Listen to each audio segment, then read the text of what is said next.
Hey everybody, I wanted to make this quick video because there are several groups that I'm a member of that could benefit. One is my project management students, the other is Learndash people, and then just anybody who needs to edit CSS quickly and just does not have the time, energy, or wherewithal to learn CSS. That's me. Okay, so before we get started, for my Learndash folks, I wanted to show you that I call the courses roadmaps, the lessons modules, and the topics lessons. So that will avoid some confusion. All right, so I'm going to go over here. This is my roadmap library. When my students log in, this is what they see, depending on what they're enrolled in. And you can also see that I'm using the course grid add-on to display these. Now, this new one, the Complete Project Management Roadmap for WordPress, this is my big signature course and what I'm working on right now and building. One thing I don't like on this page that I'm getting ready to edit with yellow pencil is the size of the text on these buttons. And what happens when you use Learndash with a theme, it's going to pick up some of the styling from your theme, and I don't like some of the styling that comes from my theme. Now this page is actually a combination of Elementor and using a Learndash shortcode to display the course grid. So I want to change this text. Let's do that. I'm going to go up here. Once you install yellow pencil, you get this nifty little thing at the top where you can just say edit with yellow pencil. You can search yellow pencil in the repository and it'll come up, but they changed the name due to a security vulnerability that an irresponsible security researcher publicized, and it was briefly taken out of the repository, but it's back because they fixed it, and they changed the name of it to Visual CSS Style Editor, I think is the name of it, but you'll find it if you search on yellow pencil. All right, so now that I've got turned it on or said edit with yellow pencil, you get this little menu thing up here which will populate depending on what I click on. And then when you roll your mouse over, you can see that you get multiple things you can choose to edit. Now I'm going to click on this image right here because when I first came here and I did this video the first time and I had the wrong microphone enabled, I had to redo it. And this image came in too big, so it pushed everything down, and I wanted to edit them so they would all be the same size. And I could go on the back end and try to edit the aspect ratio of that image, but it takes me forever to do that. So the easy way to do it is to click here. Now, a lot of times when you do that and then you click this little hamburger menu here, you'll get an option to select only this, but it's not giving us that option. So whatever change we make, it'll make it to all five images. But I'll show you how easy that is. If I wanted to make these just a little taller, I could go here and say height and make them a little taller or a little smaller. And then if I went, oh man, I just totally screwed that up, they give you an undo button right here. So you just take it right back to the original. Oh no, this is great. This took it back to how this one is too big. Now I can show you how I edited it so they would all be the same size. So I'm going to use this slider to select height, but it's going to change all of them. So I'm going to take them all back to a little bit smaller. And then of course if the slider you can't manage that, you can always type in the pixels here. And now I'm going to click save. I did not realize until just now that that undo button would go back to before you saved it the last time. That's pretty cool.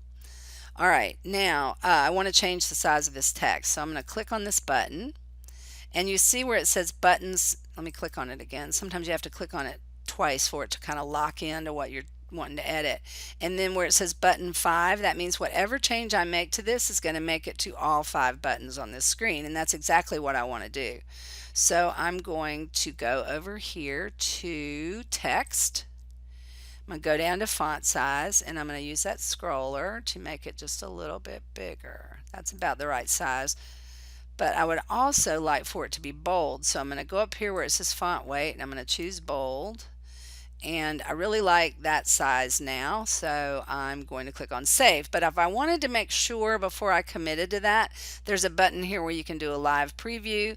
If you want to see what the CSS is that's being generated, you can click right here and it'll show you all of what you're doing right there. Now, but I like this, I'm going to go ahead and click save. Now I'm going to exit out because I want to show you what it looks like on the Learndash lower levels. So when I click here to go to my roadmap, even I have to think about what I'm calling it. It's a roadmap. Okay, so this is the roadmap, and it shows all the modules below. And my Learndash folks will see that I'm also using the course grid here with images, and I've already modified down here at the bottom to make that text because it came in really small, and I'm used yellow pencil to make that text bigger. And then when you click down to the actual lesson level, I'm using the new focus mode in Learndash 3. Now if you look at the menu over here on the left, you'll notice that this typeface looks a little bit bigger than what it defaulted to, at least in my theme. It defaulted to sizes that were so small, me at 62, I could barely read them. In this module text down here and also over here, I'm making it all bigger. Now the reason I wanted to come here and show you this, even though I've already made most of the changes I want to make, is to show you how to make the change all the way down this menu. Okay, the first thing I did was change the font up here on the header, and when you click on that, oh well, I haven't edited with yellow pencil yet. Let me go into edit with yellow pencil. Okay, so when I click on this at the top and it says link, if whatever change I make to this, let's just say I'm going to make the font size a little bigger. I don't really want to do that, but let's just say that's what I wanted to do. And I click save and I preview my change, which gives me a live window that I can kind of maneuver.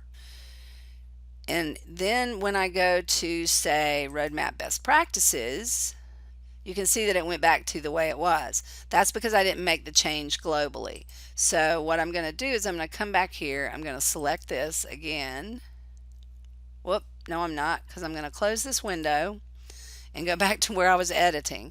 And I'm going to, it's still selected, and this time I'm going to say global customization. That means it will make the change to this item all the way across. So I'm going to go back and change this to a font size of, I think it was 16. Yeah, that's about right. And then when I click save, and let's just, so you can see that it applies all the way across, let's just change the the color. Let's just go here and select some funky color like orange. And now I click save. We'll go to live preview. And when I switch to a different module, you can see that I made the change all the way across. Now I want to change it back. So I'm going to go back here and I'm going to say undo. And it moved it back to where it was. Now I'm still in global customization mode, so I'm going to click save. So that's the way you can change each section in this menu, and it applies to all of them at once, so you only have to do it one time. Now the next thing I wanted to show you, I'm going to show it to you real quick, is how to modify the different mobile modes. So the way you do that is you click over here on this left menu in responsive mode, and these breakpoints up here are supposedly all the standard breakpoints for mobile, as well as ones that your plugins may have set as a mobile view. Now in previous pages that I've edited, this first one is a lot smaller. I had one that was between 300 and 400, and so I was adjusting for that. So I'm not real familiar with the breakpoints on mobile.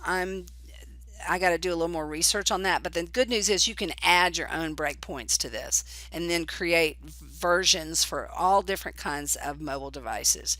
And that's the biggest thing for me, is because constantly people are calling me and going, Beth, your site looks terrible on this mobile phone I've got. So I've gone back and tried to fix all of it.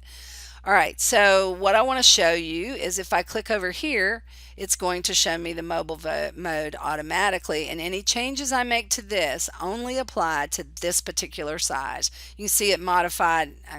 That little selector is driving me crazy. I'm going to click down here. You can see that it modified and changed it to the mobile menu. It made the size of the video different. I hate the way this button looks, so I'll definitely change that. But for the most part, it looks pretty good. Now here's a warning: you don't want to change where these things, you don't want to change the position of the items.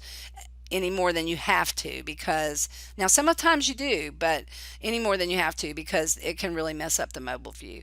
And that's the tip I have for you, is don't start here and go up. Start with the larger sizes, and then you can see it shows you the margins. It just makes CSS so freaking easy. It shows you the margins, it shows you the padding, it shows you everything, and you can adjust that as you want. Now, the reason you start up here and go down is because you can see if I hover over this, it says 1200 pixels and below. So as you move to the lower screen sizes, it's going to apply to everything below that.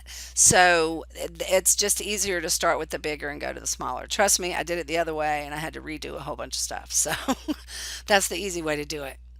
All right, I think that's everything. No, the final thing I wanted to show you is how to edit or delete the CSS that you've done. So to edit the CSS while you're still on the screen, you can click Review Changes and it'll show you here everything you've changed, and you can see that it points out what's global and then what's a single CSS to something.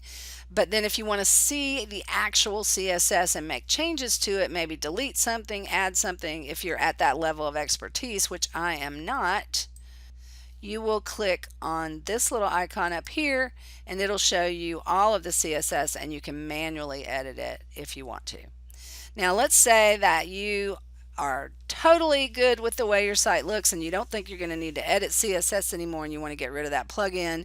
You can actually export that CSS to a CSV file, delete the plugin, and then add it back to your additional CSS in the customizer, and it pastes it in there with a table of contents and comments on everyone, so you know exactly where the changes are and why that change was made. It's just the superest tool. Wait, is superest a word? I don't think so.